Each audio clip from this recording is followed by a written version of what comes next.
Et pour la suite de ce journal, un invité, il s'agit de M.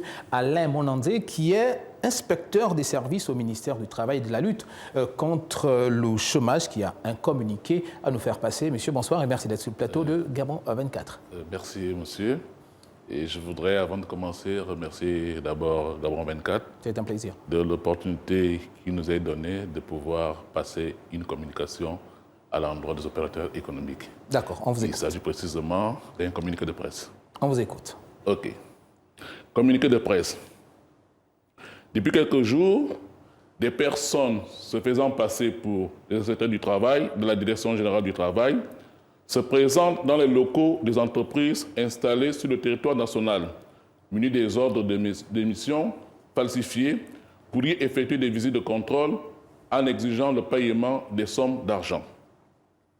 Le ministère du Travail, via la Direction générale du travail, décline sa responsabilité dans ces pratiques et ne reconnaît pas les auteurs de ces actes. À cet effet, la Direction générale du travail appelle les opérateurs économiques à la plus grande vigilance.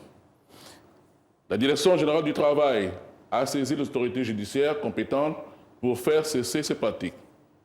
Elle invite donc, par ailleurs, les opérateurs économiques à se rapprocher de ce service, au 6e étage de l'immeuble de l'ancienne primature, pour dénoncer tout comportement inhabituel. Alors, au-delà de ce communiqué de presse, M. Alain Monandé, dites-nous, au-delà de ça, quelles sont les mesures pratiques sur le terrain qui sont prises pour essayer de lutter contre ce phénomène? Les mesures pratiques, parce que depuis un certain temps, nous avons constaté que des gens passent sur le terrain et on ne le reconnaît pas comme faisant partie de nos effectifs.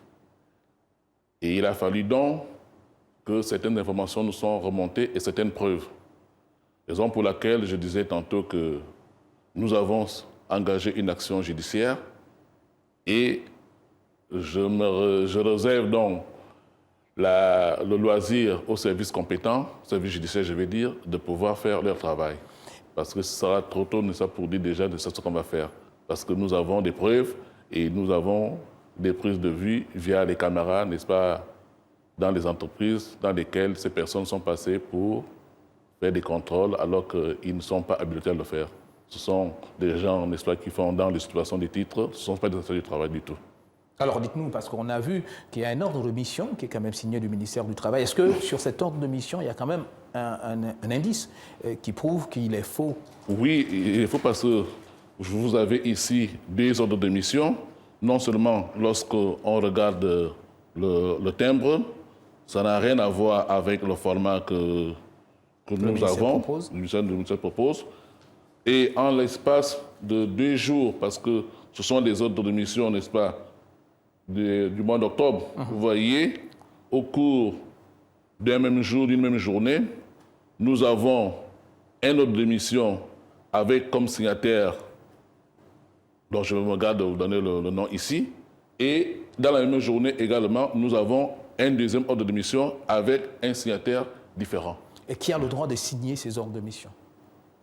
Les ordres de mission, normalement, c'est l'inspecteur de service du ressort qui doit délivrer des ordres de mission à ses collaborateurs. D'accord. Il s'agit plus précisément, dans le cas d'espèce, du directeur provincial du travail ou des inspecteurs spéciaux, parce qu'il y a des inspections spéciales du travail qui sont dirigées par des inspecteurs spéciaux. Ce sont eux qui sont habilités à délivrer des ordres de mission. Et lorsqu'il y a également un recours hiérarchique, le directeur général est également habilité pour des nécessités d'enquête, pouvoir délivrer des ordres de mission à ses collaborateurs pour aller sur le terrain, s'enquérir des faits dénoncés par tel opérateur qui n'a pas apprécié la décision prise par un inspecteur du ressort. C'est seulement dans ce cas que la Direction générale du travail peut délivrer des ordres de mission.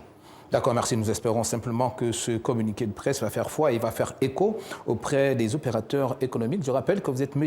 Alain Monandé, vous êtes inspecteur des services au ministère du Travail et de la lutte contre le chômage. Merci d'être passé sur le plateau de Gabon 24. D'accord, je vous remercie également.